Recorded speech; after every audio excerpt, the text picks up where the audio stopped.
I was raised in the Seventh-day Adventist Church, so God's been a part of my life, most of my life. His mercy and His protection has given me a certain level of confidence that I know God's with me wherever I go. And in July of 2022, I was about 1 month from retirement, and I had a long planned camping trip that I was going to be going on. I was going to be towing a trailer with my truck up to Northern California, about 7 hours away, meeting up with some friends at the lake up there, and very excited to go. Before I left, I had my trailer that I had purchased that spring inspected and all ready to go. I was about 2 hours into my trip, and I started to stop for gas, and when I got back on the road, I smelled a smell, really foul smell.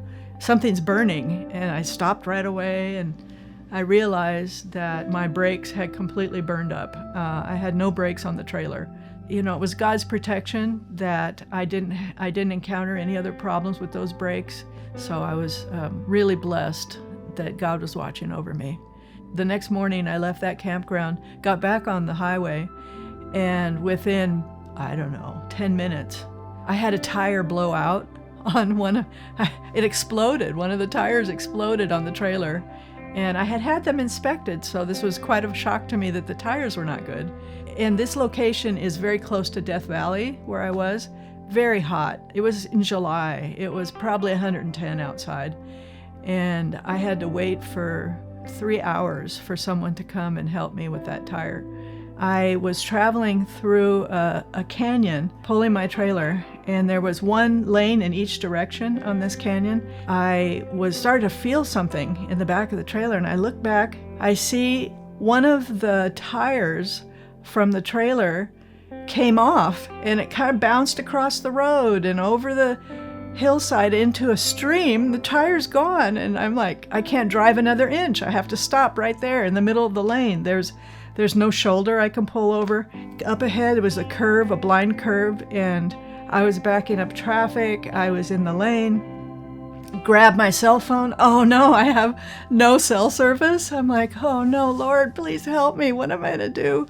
And the Lord helped me to understand I have OnStar. And so I pushed the little OnStar button in my truck. The lady came on, she was super nice, and she called the highway patrol, and they came and helped me get my trailer around the curve. I was on my way back. Everything had been repaired. I was in good shape. And I stopped again at my one overnight stop in the Midway campground. And I got out of that campground, and within, 30 minutes, another tire blew. It's almost funny. It's not funny, but it was almost funny because how could so many things go wrong on one trip? It was quite a journey that I had with these different problems. While I was on the trip, I realized I need to take another few days of vacation. So I called my boss at this software company where I was working. I told him my story, and I was very calm when I was talking to him. And he says to me, Are you okay? Yes, I'm okay. And he says, you're so calm. I can't believe it. Are you sure? He couldn't believe the way I was telling the story. And that calmness came from my faith that the Lord was watching over me and taking care of me. About a month later, I retired. And at my retirement party, my boss stood up. He told the story from his perspective of what I had said to him. And he again said, I don't understand. She was so calm and confident, and it doesn't make sense because of everything that she went through. Talking about our faith is not something that people do where I work, but they did come to me and ask me, well, how did you feel at that time? I said, well, God was taking care of me, and I was able to have that testimony to them. It's not something that we often talk about at work, so it was an opportunity for me to share and help them to see that God is a protector, and He provided me with courage to manage through that situation. I was encouraged that I was able to share that with the people that I worked with.